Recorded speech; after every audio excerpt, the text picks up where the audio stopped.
Misi, selamat pagi semua. Selamat pagi, Bu. Kurang semangat, belum makan kalian? Selamat pagi semua. Selamat pagi, Bu. Lama sekali ya. Baiklah, untuk memulai pembelajaran kita hari ini, kita awali dengan doa. Ketua kelas, Salman, tolong pimpin doa. Seluruhnya siap gerak.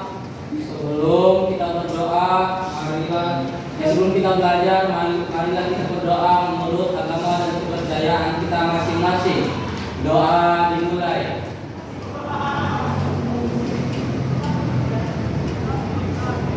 Doa selesai. Baik, untuk memulai kelas pada hari ini, coba periksa dulu sampah-sampah yang ada di bawah kursi, bawah meja. Apakah ada sampah? Tidak ada.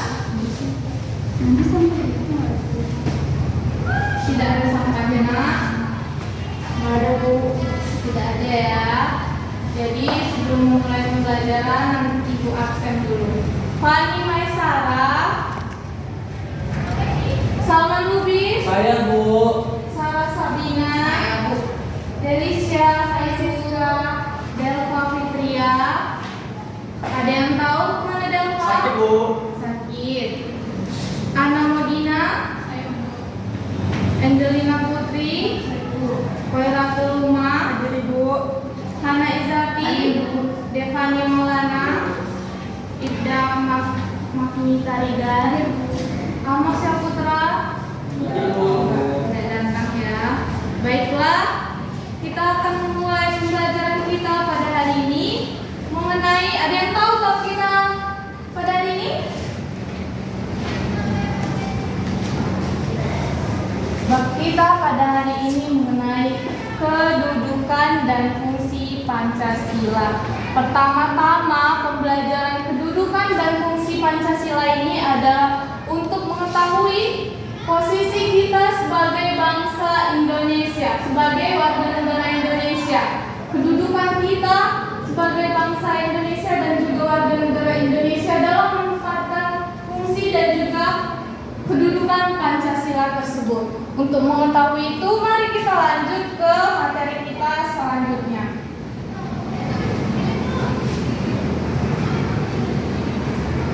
Yang pertama, arti dari kedudukan. Arti dari kedudukan. Kedudukan. Kalian duduk di sini sebagai pelajar atau peserta didik itu sebagai apa? Peserta didik kan, sekolah, ya kan? Nah, posisi kalian di sini itu duduk sebagai peserta didik. Nah, kedudukan itu posisi. Nah, posisi di sini yaitu posisi dan fungsi Pancasila sebagai dasar negara, juga diartikan sebagai falsafah negara, ideologi negara, pokok kaidah fundamental negara. Yang artinya di mana Pancasila ini digunakan untuk mengatur pemerintah seluruh penyelenggaraan negara, baik pusat maupun daerah. Tahu nggak apa aja peraturan yang ada di pemerintah? Ada yang tahu apa aja peraturan yang ada di pemerintah berdasarkan Pancasila? Yang pertama, peraturan Undang-Undang Dasar 1945. Yang kedua, Pancasila. Yang kedua itu peraturan pemerintah. Adapun peraturan pemerintah itu yaitu peraturan presiden juga. Nah, itu termasuk dari kedudukan Pancasila, di mana Pancasila itu terdiri dari peraturan undang-undang. Istilahnya begini, bagian-bagian dari Pancasila itu udah termasuk dari sini semua, diambil dari Pancasila, begitu ya. Sampai sini ada yang ingin ditanyakan? Tidak ada ya. Kita lanjut. Yang kedua, fungsi dan peranan Pancasila. Ada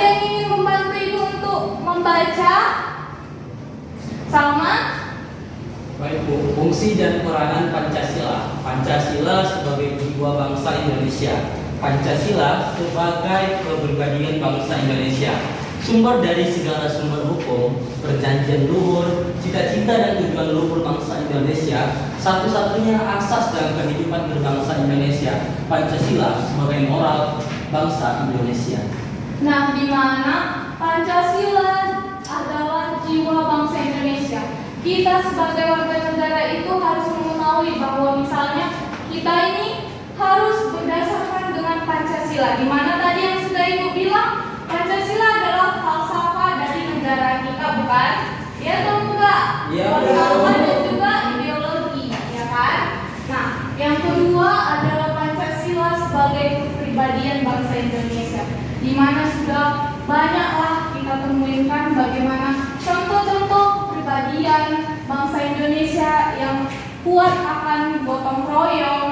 Gotong royong itu kan sudah dari zaman nenek moyang kita, gitu kan? Nah, dan juga ada segala sumber dari hukum yang sudah Ibu berikan tadi, bahwa peraturan undang-undang, peraturan pemerintah, peraturan presiden termasuk dari peranan dan juga fungsi dari Pancasila, serta cita-cita tujuan luhur bangsa Indonesia yang ada pada peraturan Undang-Undang Dasar 1945. Alinea keberapa cita-cita Indonesia, anak-anak?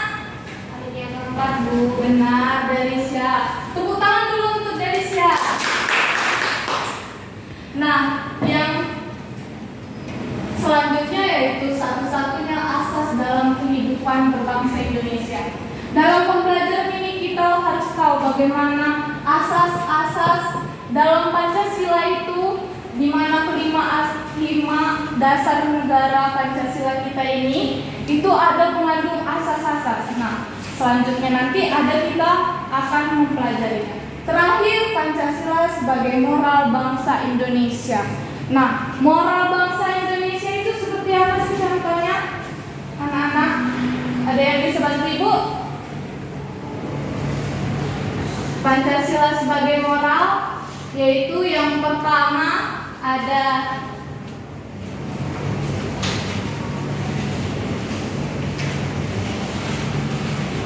sebagai dasar negara, yang mana perjuangan bangsa Indonesia menjadi kemerdekaan berlangsung selama berabad-abad. Jadi anak-anak, sebagai dasar negara Indonesia itu kita dapat mengambil pesan moralnya, di mana perjuangan bangsa Indonesia ini kan tidak sia-sia, bukan? Tidak sia-sia untuk merdeka, di mana perjuangan pahlawan itu sungguh sangat berat. Di mana kita enak aja sekarang kan menikmati perjuangan mereka tanpa tahu bagaimana kesakitan yang sudah mereka alami. Kita tinggal menikmati anak cucunya dan juga membangun bangsa Indonesia ke depannya. Nah, yang kedua, Pancasila sebagai pandangan hidup, dengan dimilikinya suatu pandangan hidup yang jelas, kuat dan juga kukuh. Yang ketiga, arti penting Pancasila sebagai dasar negara dan pandangan hidup bagi bangsa Indonesia. Pancasila dijadikan sebagai dasar negara dan pandangan hidup bangsa untuk mengatur penyelenggaraan negara kita. Nah, selanjutnya apakah ada yang ditanyakan? Belum ada atau tidak ada? Tidak ada, Bu. Nah, selanjutnya kita akan menyadari pentingnya kedudukan dan fungsi Pancasila dalam suatu kehidupan bernegara. Nah, yang pertama coba bacakan. Ada yang tahu? Sila pertama coba bacakan. Nggak ada, coba Sarah. Ketuhanan yang Maha Esa. Ya, ketuhanan yang Maha Esa, di mana mengandung pengakuan atas keberagaman Tuhan sebagai pencipta alam semesta, di mana kita terdiri dari banyak agama. Di situ juga kita harus saling juga menghormati antara agama dan juga agama pemeluk kita. Nah, di mana nggak cuma berdasarkan ketuhanan yang Maha Esa saja, tapi kita harus menjalankan gitu. Bagaimana sila pertama ini harus dijalankan di Indonesia kita ini. Nah, yang kedua, adapun kemanusiaan rumusan ini keseluruhan budi Indonesia yang mengakui kedudukan manusia, di mana kita pasti punya hukum HAM kan? Hukum HAM itu apa yang dimaksud HAM, anak-anak? Asasi manusia. Ya, benar. Hak asasi manusia mempunyai hak dan kewajiban yang sama sebagai warga negara yang dijamin oleh negara tersebut. Nah, negara Indonesia juga ya. Yang ketiga, Persatuan Indonesia, di mana mendahulukan persatuan bangsa sehingga tidak terpecah belah oleh siapapun. Tahu nggak apa aja contoh persatuan Indonesia itu? Yang pernah ada di Indonesia? Tahu? Apa aja persatuan Indonesia? Tidak ada penghapus. Itu buat saya. Terima kasih.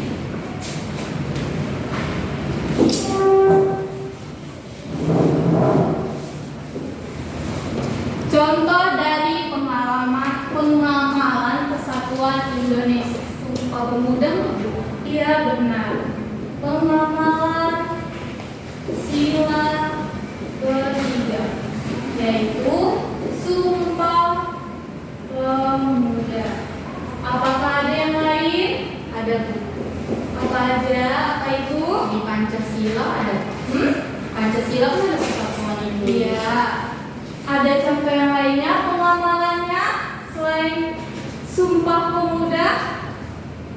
Perjuangan kita dalam menghadapi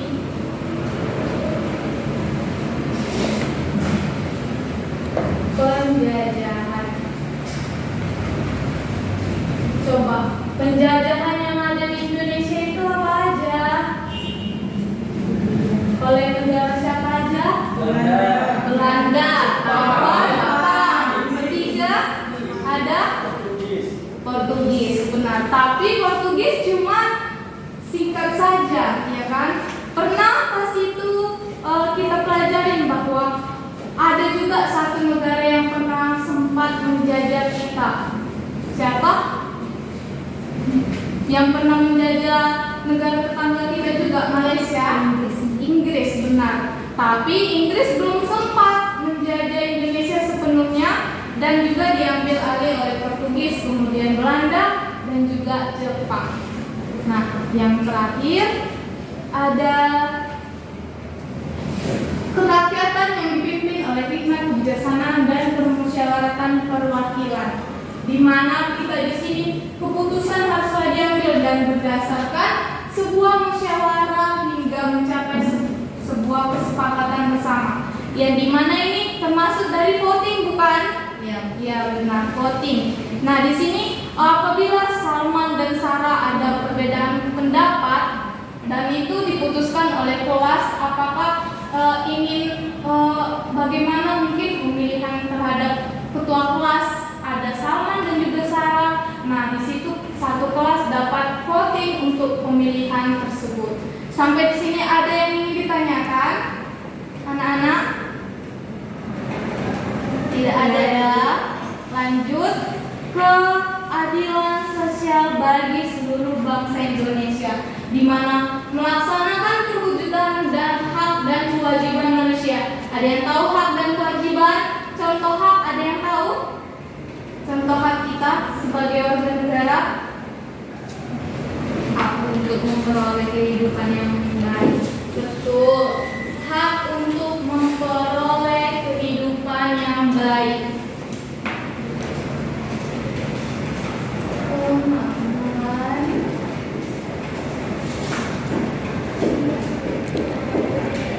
Hak untuk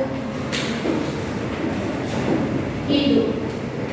Kalian berhak tidak mendapatkan pendidikan. Berhak. Pendidikan dan juga hak untuk memperoleh kesehatan. Apa contohnya hak untuk memperoleh kesehatan dari pemerintah? Ada kartu BPJS. Indonesia sehat. Iya, satu Indonesia sehat.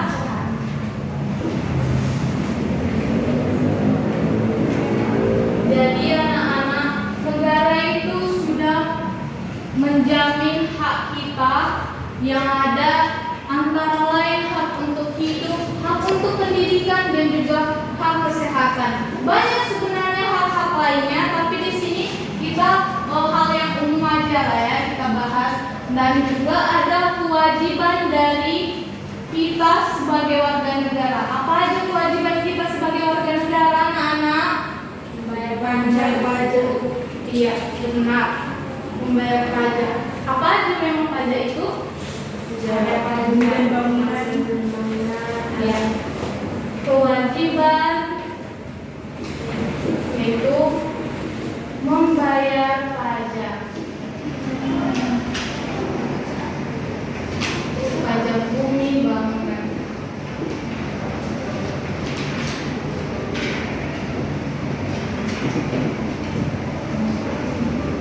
Kita sebagai negara, bagian dari negara itu butuh yang namanya anggaran yang besar, bukan? Tidak sedikit kan untuk anggaran ke negara itu. Jadi di situ kita mendapatkan anggaran kita dari pajak bumi dan bangunan, pajak kendaraan. Ayo, kendaraan kalian siapa di sini yang naik motor? Baik, ada yang naik angkot, ada yang naik motor ya.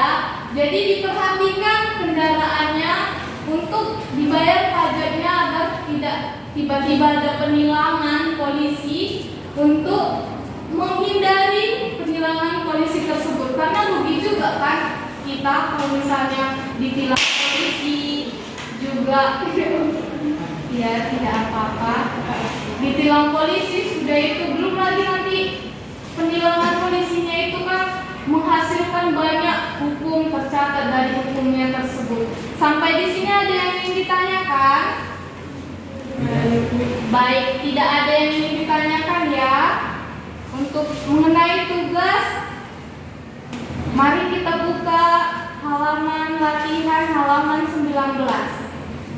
Nah, latihan 19 ini dikumpulkan minggu depan kepada Salman, ketua kelas ya Salman.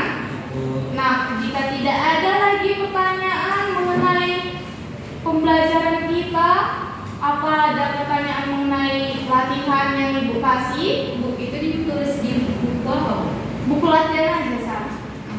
Ya, baik. Sekian pembelajaran kita pada hari ini. Saya pamit undur diri. Terima kasih.